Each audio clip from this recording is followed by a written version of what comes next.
دغه سپین لباس لرونکي کسان د امر بالمعروف وزارت محتسبین دي. دوی د پلازمینې کابل پر چک پوینټونو او څلور لارو درېږي او د ټولنې پر خلکو د مشرتابه او وزارت له لوري ټاکل شوي قوانین پرې په عملي توګه پلي کوي. موږ د دوی د کړنو او له خلکو سره د چلند په اړه سیمه ییز خلک پوښتو. هغوی یې کړنې ستایي او د ټولنې د سمون او د شته منکراتو د مخنیوي تر ټولو غوره لارې بولي.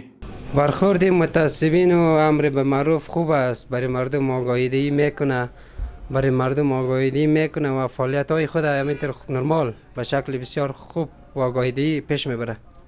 من محمد جاوید هستم، باشنده دشت برچی. خوب است، بد نیست دیگه. امر به معروف به دشت برچی میاد، اینجا از مردم دیدن میکنه، برای مردم تمام چیزای شرعی رو برای مردم میگه و مردم هم راضی است از امارت اسلامی و از امر به معروف.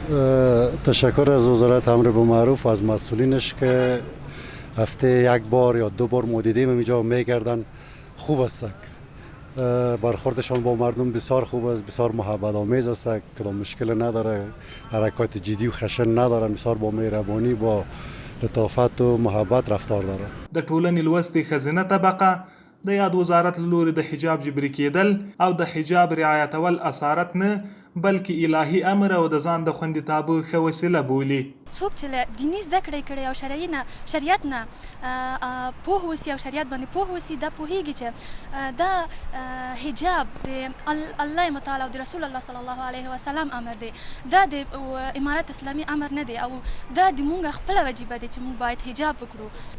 حجاب خیلی مهم است، چون در قرآن کریم هم ذکر شده که حجاب کنین و حجاب یک چی مخصوص خود داره، یعنی موی معلوم نشه و باید تا بند پای لباس آدم باشه. زیاد مهم است در زندگی شخصی آدم، یعنی آدم راحت می باشه و از هر نوع آزار اذیت جلوگیری میشه.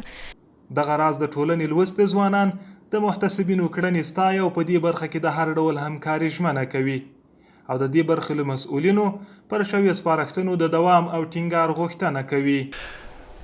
افغانستان یک جامعه اسلامی است و وقتی مسلمان باشیم باید منکرات در نظر بگیریم و معروفیات هم در نظر بگیریم. در یک اساس یک جامعه اسلامی باید بر اساس امر معروف و نهی از منکر گذاشته شده باشه. ما خوشحال هستیم که مسئولین محترم امر به معروف حوزه 13 آدمایی هست که تحصیل کرده هست و اجتماعی هست و روند اجتماعی هر بخش کتله‌های جمعیتی کابل درک میکنه. اما خیلی خوشحال هستم برخورد اونا با مسئولین کورس ها در کورس کاج که خیلی منظم و خوب و ما راضی هستیم.